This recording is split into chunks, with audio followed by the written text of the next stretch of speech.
Welcome to Afro Tales Hub channel.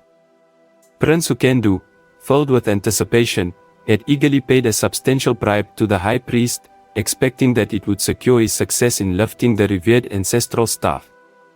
However, to his astonishment, he stood in disbelief as his attempts to raise the sacred staff failed before the eyes of the entire crowd. Despite exerting all his strength, the staff remained firmly in its place, unyielding. The high priest, witnessing the unraveling of his secret arrangement with the prince, was equally shocked and bewildered. He pondered desperately, trying to comprehend what had gone awry despite the spells and charms he had cast to guarantee Ukendu's triumph. Fury etched on his face, Ukendu whirled around and confronted the high priest, unleashing his rage in a booming voice. He accused the priest of deceit, labeling him a treacherous snake who had promised him success and then failed him miserably.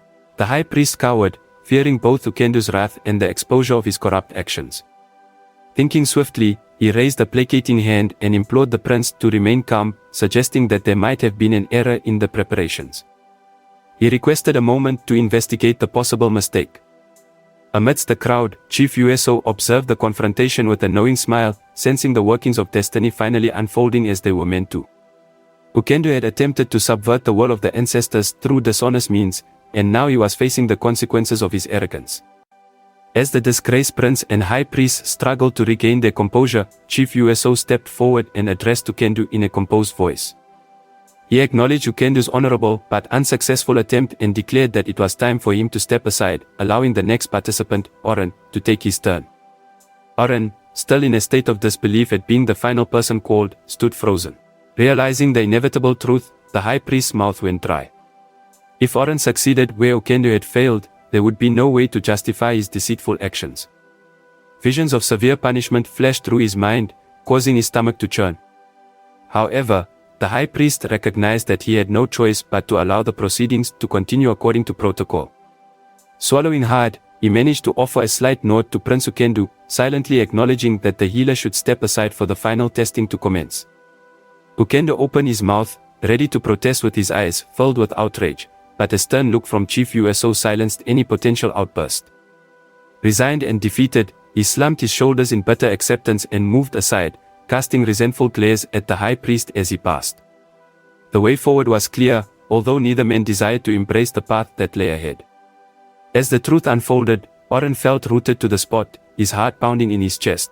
Although he couldn't comprehend the tension permeating the air, he sensed the immense weight carried by this moment.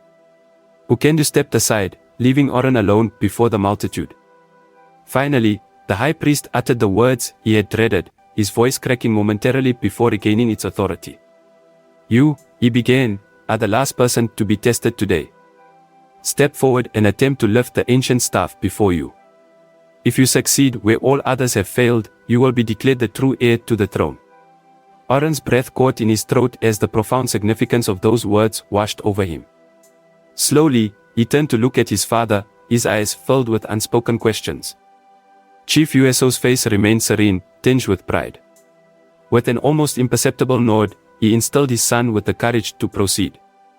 Gathering his resolve, Adanne faced forward once more and began walking purposefully with each stride. Anticipation tingled in his calloused hands as he approached the intricately carved staff. The solitary journey across the sprawling courtyard seemed interminable, with thousands of eyes fixated on his every step. Finally, Adanne stood before the ancient totem, pausing for a few heartbeats. Then, placing his hands around the smooth wooden shaft, he gave it a firm tug, his gaze unwavering. A hush fell over the crowd as all eyes were fixated on him. With a deep breath, Adanne grasped the smooth wood and pulled it upward with determination. To everyone's astonishment, the sacred staff effortlessly lifted from its resting place, as if weightless. Prince Ukendu's face twisted in disbelief and shame. How could this ordinary drummer boy accomplish what he, despite all his schemes and bribery, could not? Princess Adanne watched with wide eyes, collapsing to the ground under the weight of shame and regret. King Chukwuemeka, however, observed with a satisfied smile, as if he had anticipated this outcome all along. Adanne himself could hardly believe what was happening. He stared at the staff in his hands, a whirlwind of emotions crashing over him, shock, confusion, and a peculiar sense of destiny unfurling. Slowly, He turned to face his father, Chief USO, yearning for answers to the myriad questions swirling in his mind. As their eyes met, Chief USO stood up and began walking toward his son, a warm smile spreading across his weathered features. When he reached Oren, he gently placed a hand on his shoulder and spoke, his voice carrying clearly across the harsh gathering. Chief USO spoke, his voice filled with certainty. Yes, you are the true king over all 5 kingdoms, as foretold by the ancestors. Oren's brow furrowed as he struggled to comprehend his father's words. But how can this be? Why have you kept such a monumental secret from me all these years? Chief USO reassured his son with a gentle squeeze of his shoulder. I know you must have many questions, but first, you must cease calling me father, for I am not your true father. A collective gasp rose from the crowd, shocked by this revelation. Oren felt as if the world had shifted beneath his feet. Chief USO continued, explaining the truth. You are of royal blood, the firstborn son of our late king, the true heir we have awaited through many years of turmoil and uncertainty. He looked at Oren with a mix of immense pride and sadness etched on his careworn face. I vowed to your mother to keep you safe by keeping the truth of your birthright hidden until the right time. The ancestors have spoken, and that time is now. Arinza could hardly process this world-altering revelation. A humble village drummer was, in fact, the king's firstborn son and the rightful heir to the throne. His mind raced as Chief USO began to recount the long and painful story of how he had rescued Oren as an infant and raised him in secret to protect him. No, Oren, I am not your real father. The late king was your biological father, USO confessed, his voice heavy with sorrow. He proceeded to share the harrowing tale of how the late king had committed a terrible act, forcing himself upon a woman from a village and leaving her pregnant and alone. USO paused, allowing his words to sink in. When the woman discovered she was going to have a baby, she went to the palace to inform the prince. However, his parents threatened to kill her if anyone found out, USO continued sadly. The prince's parents tried to offer her money to get rid of the child and leave, but she refused. She chose to bear the shame and ran away, living alone in the forest. Several months later, when the woman went into labor in the forest, USO happened to be nearby, collecting herbs. He heard her cries and rushed to assist her, helping her give birth to a baby boy. USO looked warmly at Oren. It was you, Oren. The woman revealed to me who your father was. She made me promise to keep you away from the royal family to protect both of you. Sadly, she passed away due to complications from childbirth. The crowd murmured in response to USO's narrative. I raised you as my own son, keeping my promise to your birth mother, USO continued. I loved and cared for you while keeping the secret about your true family. Oren's eyes widened, shocked by this revelation about his origins. The crowd fell silent, absorbing the weight of the truth that had been unveiled. Surprised by the revelation of his dark past, Arinza struggled to comprehend everything he had just learned about his background. Finally, he found his voice again. Father, I don't know what to say. You gave up everything and carried this heavy burden to keep me safe. USO replied gently, you've shown yourself to be a good and fair man, worthy of being the kingdom's true leader. That's always been my biggest hope for you, my son. The high priest stood in confused silence, unsure of what to do next. According to sacred tradition, he had to officially acknowledge the one chosen by the ancestors to be the High King over all 5 kingdoms. Swallowing hard, he raised his ceremonial staff. Listen to me, all people. The high priest's voice rang out. By the power vested in me by our revered ancestors, I now command everyone, kings, queens, princes, princesses, and all subjects, to bow before the one true ruler who has been revealed today. A harsh silence fell over the crowd as the high priest's words lingered in the air. Slowly, one by one, the assembled monarchs and noble leaders began to lower themselves to the ground, demonstrating loyalty and respect. King Chukwu was among the first, going down on one knee before Arinza with his head bowed in deference. Princess Adanne, who had just regained consciousness after collapsing from shock, looked around in confusion at the unfolding scene. Her ladies-in-waiting quickly explained what was happening, that Arinza, the man whose love she had carelessly discarded years before, was the prophesied true king. With no choice but to follow protocol, Adanne felt shame burning her cheeks as she too lowered herself before her former love. Even the disgraced Prince Sukendu had no option but to awkwardly bend his knee to the ground, his eyes downcast, as he surrendered to the divine will of the ancestors. The arrogant prince, who had scoffed at the humble Arenza, now faced the harsh reality that all his schemes and negative intentions meant nothing in the grand scheme of things. As the entire gathering remained in reverential kneel, Arenza stood in the center, dumbstruck. He had gone from a simple village drummer to the ruler of all 5 kingdoms in a blind rush of revelation. Gripping the ancestral staff tightly, he looked around at the united leaders and citizens awaiting his command. However, he found himself at a loss for words or actions. Arenza had spent his life in modest simplicity, never being groomed for leadership or trained in regal affairs. In this pivotal moment of his destiny unveiling, Adanne felt overwhelmingly underprepared and unsure of what to do next. His gaze finally settled on the high priest, who gave him an encouraging nod. "They await your order to rise, your majesty," the priest said gently. "You need only give the word."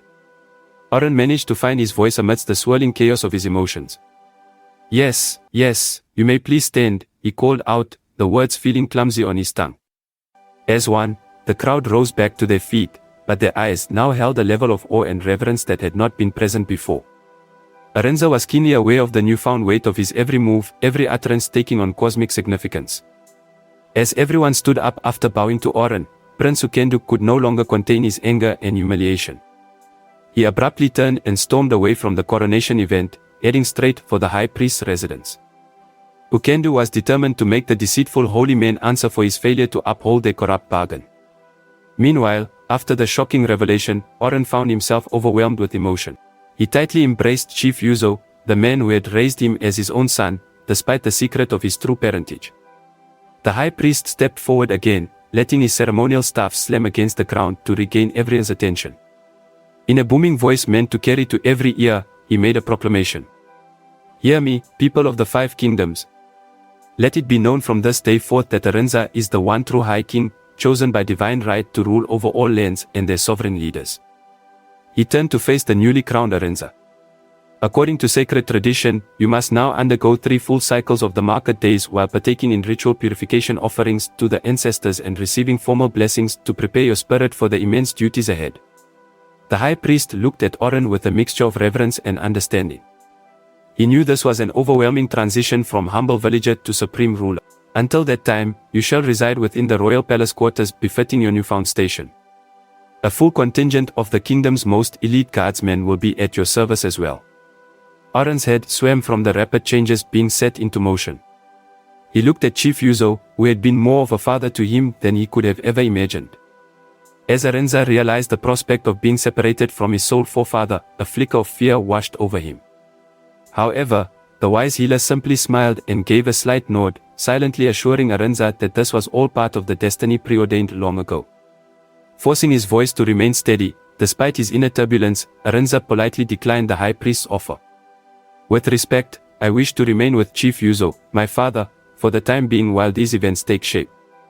The ancestors will guide me where I need to be," he said. He glanced at the cluster of heavily armed royal guards waiting at the perimeter. "Please have the palace escort depart for now. When the time comes for me to assume my duties in full, I will send word." The high priest looked mildly surprised at Arenza's request, but he quickly recovered with an understanding nod. "As you wish, your majesty. We shall defer to your wisdom in this transitional period." He turned back to address the assembled crowd one final time. "Let the message go forth across all lands, our new High King Arenza has been divinely chosen. All must pay homage and pledge loyalty to his noble rule." A thunderous cheer erupted from the multitudes as they acclaimed their new sovereign. Meanwhile, as the high priest arrived home, he saw Prince Ukendu already waiting in his residence. Ukendu didn't even give the priest a chance to get settled, immediately shouting in anger, demanding an explanation for what had transpired at the coronation event. He expressed his dissatisfaction at the priest for taking his wealth and deceiving him despite all the money, gold, silver, and bribes he had provided. The high priest tried to calm Ukendu down, urging him to be patient.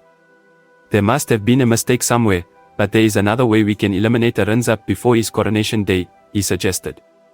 He reminded Ukendu that Arenza had declined having royal guards assigned to protect him for the time being, presenting an opportunity to plot against him and kill him stealthily in the forest when he is alone.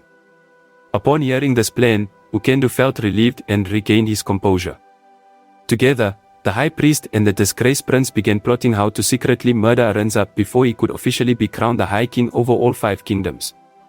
Unfortunately, the high priest's son, who had previously undermined his father's corrupt deal with Ukendu by switching out the ancestral staff, was not present this time to overhear their sinister new scheme against Arinza's life. The high priest revealed his idea to Ukendu, emphasizing the need for swift action before the rituals to officially install Arinza began. They understood that if Arinza underwent the sacred ceremonies and blessings, killing him afterward could bring terrible consequences from the ancestral spirits. Ukendu nodded grimly, acknowledging the gravity of their plan. "What do you suggest?" "I am willing to do whatever it takes to claim my rightful place as the ruler, regardless of who opposes me." The high priest stroked his beard thoughtfully and explained, "During the 3 market day cycles before the coronation, Arinza will need to make solitary journeys into the forest to perform private rituals and collect ceremonial items. We can hire skilled assassins to ambush and kill him while he is alone on one of those trips."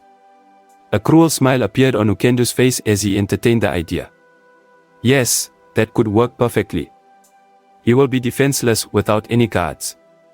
We must act swiftly before he becomes too fortified within the palace walls." As the plan took shape, Ukendu felt his confidence returning. "With Arinza permanently removed, you can simply claim there was a mistake in crowning him," he said to the high priest. "I will make sure you are properly compensated once again for enabling my ascension." This time, the high priest gave a small bow. "It would be my honor to correct this injustice and see the true heir installed on the throne, Your Majesty." Their sinister pact was sealed, and Ukendu left the residence in high spirits, convinced that this brutal solution would soon restore him to his preordained path to kingship. Little did the arrogant prince and the corrupt holy man realize that the nefarious plot had potentially far-reaching consequences beyond simply killing the newly discovered Arinza. Meanwhile, Princess Adanne had to be assisted out of the coronation grounds by her maids-in-waiting. She was paralyzed with shock and regret, unable to move on her own. Adanne was filled with deep remorse for how she had carelessly discarded Arinza's unconditional love in a foolish pursuit of material wealth and status years ago. Seeing her humble former lover revealed as the divinely chosen High King over all 5 kingdoms was almost too much for Adanne to comprehend. She could scarcely believe her eyes that the drummer boy she had rejected for Prince Ukendu was now being crowned as the supreme ruler appointed by the ancestors themselves. In a state of disbelief, Adanne remained frozen, her mouth agape. Her maids had to physically carry her away from the coronation grounds since she was unable to walk. The regretful princess's inner turmoil had rendered her almost comatose. With great effort, Adanne's ladies-in-waiting managed to bring her back to the palace and lay her in her private chambers. They carefully positioned her on the luxurious bed, fearing she may have hit her head during her collapse. However, it became clear that Adanne's condition was purely an emotional and psychological shock. She had lost all consciousness due to the overwhelming wave of guilt and remorse crashing over her psyche. Despite their efforts, none of Adanne's loyal maids could rouse her to respond or speak a single word about her troubled state. Her mouth hung open, but only anguished gasps and murmurs escaped as memories of her terrible decision to abandon Arinza's love haunted her. Surely, the subconscious mind was tormented, and they resigned themselves to the belief that only time could heal such profound inner trauma. The maids took great care to make Adanne as comfortable as possible, propping her up on silk and bed coverings. They tended to her with cool cloths for her feverish brow and offered her sips of water. Worriedly, they watched over her as she remained essentially comatose, still reeling from the shocking revelations. Throughout the night and into the next morning, Princess Adanne lay in that paralyzed, unconscious state, plagued by haunting visions of what could have been if she had only accepted Arinza's pure love. These visions played over and over again behind her sealed eyelids, trapping her in an endless cycle of regret, forcing her to confront the depth of her wrongdoing towards the noble man who had given her everything, only to be carelessly cast aside for fleeting vanities. When the first rays of dawn's light finally crept through Adanne's bedroom windows, her eyelids fluttered slightly, showing the faintest signs of rejoining the waking world. A pain moan escaped her lips as she slowly drifted back to consciousness, instantly overwhelmed once again by the harsh reality she now faced. Arinza, her one true love whom she had so foolishly rejected, was now her ruler, her king chosen by divine forces she had doubted and disobeyed in her arrogance. As Adanne's eyes opened fully for the first time since collapsing at the coronation, they revealed haunted hollows, a window into the fractured remains of her soul. The next agonizing step of her journey was only just beginning as she earnestly reckoned with the full, devastating consequences of her past prideful choices and turning her back on pure love for the illusion of material glory. On the morning after the shocking coronation event, Prince Ukendo summoned his 3 most loyal and trusted guards to a secret chamber. These humble men had been trained alongside the prince in the ways of leadership and were equally angered by the unexpected turn of events that revealed the simple drama, Arunza, as the true heir to the throne. Ukendo had often employed these guards to carry out his more sinister tasks. In the past, Prince Ukendo had engaged in nefarious deeds, whether it was harming his opponents or seeking revenge through violent means. As the 3 burly men arrived, Ukendo's face twisted with rage and humiliation over having the crown snatched away from his grasp. "You saw what happened out there," Ukendo spat, barely containing his fury. "That fool drama Arunza has somehow been deceived into thinking he can take my rightful place as the king over all the kingdoms." The guards nodded grimly, their anger simmering behind their eyes. After explaining how he had paid a hefty bribe to the high priest to ensure his success at the crowning ceremony, only for the plan to inexplicably fail, Ukendo made it clear what needed to be done. "We cannot allow this injustice to stand," he declared, slamming his fist on the table before them. "Arunza must be eliminated before the next market day, when he is set to undergo sacred rituals and be officially crowned." The guards exchanged weary glances but remained silent, awaiting further instructions from their disgraced prince. Ukendo began strategizing how they could secretly ambush and kill Arunza during one of his ritual forest journeys prior to his coronation day. "From what I know of the ancient traditions," Ukendo explained, "the so-called king will have to venture into the forests alone at times to collect ceremonial items and make spiritual offerings. That will be our perfect opportunity to strike while he is away from the palace's protection." As the sinister plot took shape, one of the burly guards spoke up, expressing concern. "But, my prince, if we kill the man who lifted the sacred staff and was proclaimed the ancestors' chosen one, would that not bring grave consequences upon us all?" Ukendo shook his head defiantly. "I will not allow some village nobody to simply walk in and take what is rightfully mine through some cosmic trickery. He must be removed from the path permanently so I can finally claim my destined place as High King." The guards seemed hesitant but ultimately vowed their allegiance and obedience, as they had been indoctrinated by Ukendo's family since birth. As the conspiratorial meeting concluded, Ukendo instructed them to keep a close watch on Arunza's movements and be prepared to strike at a moment's notice when the opportune time revealed itself. In the days that followed, the high priest oversaw Arunza's participation in the preliminary rituals and ceremonial purification rites in preparation for his upcoming coronation day. Arunza remained conflicted throughout it all, still grappling with the burden of his newfound role while yearning for the simplicity of his former life under Chief Yuzo's guidance. The day cycle came and went, and it soon became evident to Ukendo that his opportunity might arrive sooner than expected. With only 6 days remaining until Arunza's scheduled crowning, the high priest informed the bitter prince that a crucial ritual required the soon-to-be king to journey alone into the forest to retrieve sacred ceremonial items. Ukendo swiftly called upon his 3 loyal guards, his eyes filled with venom and desperation. "This is it," he told them grimly. "We cannot allow Arunza to complete this forest ritual and be officially installed as the ruler over our lands." Leaning over a crude map of the forest trails, Ukendo traced out a strategic ambush point with his fingertip. "We will lie in wait at this fork here along the path Arunza is destined to take tomorrow at dawn's first light to gather ingredients for the ceremonies when he is alone and at his most vulnerable." The prince looked up, and the guards witnessed a terrifying mix of resolve and madness burning in his obsession-driven eyes. "That is when we will strike without mercy and eliminate this false king before his unlawful reign can even begin." Meanwhile, Princess Adanne was consumed by regret and remorse for her past actions. She retreated to her private chambers, lost in thought about the grave mistake she had made by abandoning Arunza's pure love for the pursuit of wealth and status with Prince Ukendo. As she lay on her luxurious bed, Adanne's mind drifted back to her childhood, revisiting the selfish and cruel deeds she had committed from a young age. She remembered how she mistreated her servants and maids, demanding they cater to her every whim without showing any kindness or gratitude in return. Tears streamed down Adanne's face as she realized the extent of her wrongdoings over the years. She had been consumed by greed and a sense of entitlement, never considering the feelings of those around her. But now, witnessing Arunza's humble nobility being rewarded by the ancestors, Adanne knew she had to change her ways. With newfound determination, Adanne called for her maids and servants to gather in her chambers. As they entered, she surprised them all by kneeling down before them, a gesture of humility and repentance. "I have treated you all with such disrespect and cruelty for far too long," Adanne said, her voice trembling with emotion. I was blinded by my own selfishness and failed to see the humanity in each of you." The maids and servants exchanged bewildered glances, unsure of how to respond to their princess's unexpected words. Displaying vulnerability, Adanne begged for forgiveness from all of them, tears streaming down her face. She acknowledged the immense pain and suffering she had caused and acknowledged that she could never undo the harm she had done. However, she vowed from that day forward to treat each of them with the kindness and respect they deserved. The maids rushed forward, trying to urge Adanne to stand, but she refused, insisting on remaining on her knees until she had individually apologized to each and every one of them. As the hours passed, Adanne poured her heart out, expressing deep remorse for her past actions and pleading for forgiveness. One by one, her servants, touched by her sincerity, embraced her and offered their forgiveness. From that day on, Adanne transformed into a new person. She began to treat her servants not as subordinates but as friends and equals. She showered them with gifts and kindness, determined to make amends for her past transgressions. Adanne's newfound humility and compassion became evident to all who encountered her. She opened her chambers to commoners, accommodating them with the same warmth and hospitality she had once reserved only for the nobility.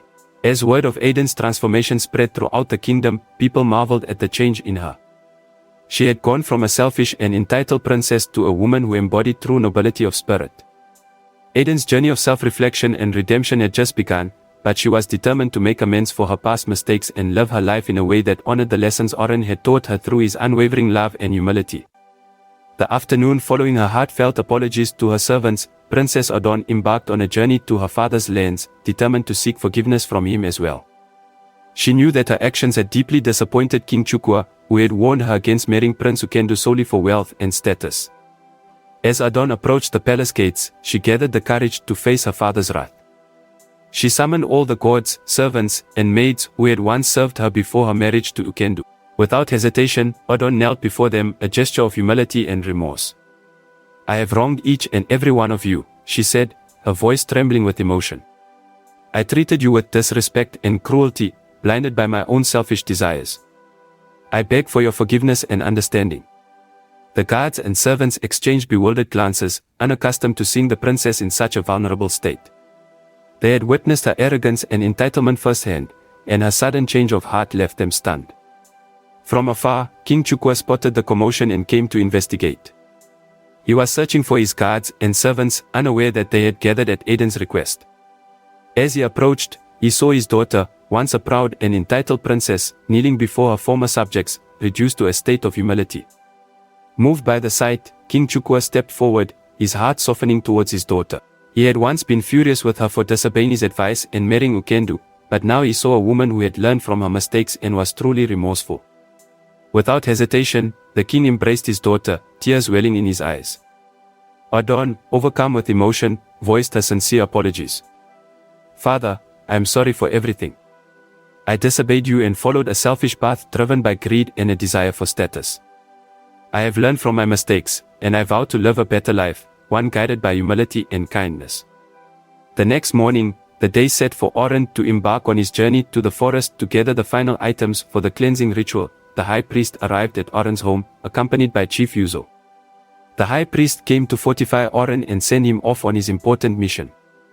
After receiving the necessary blessings and instructions, Adanne set out on his journey, unaware of the sinister plot that had been hatched against him. As soon as Adanne departed, the high priest secretly alerted Prince Ukendu that the time had come to execute their plan. Ukendu swiftly dispatched his 3 most loyal guards, instructing them to ambush and kill Adanne in the forest. The guards followed Adanne's trail, tracking him into the dense woods. Thank you for watching. See you in part 6.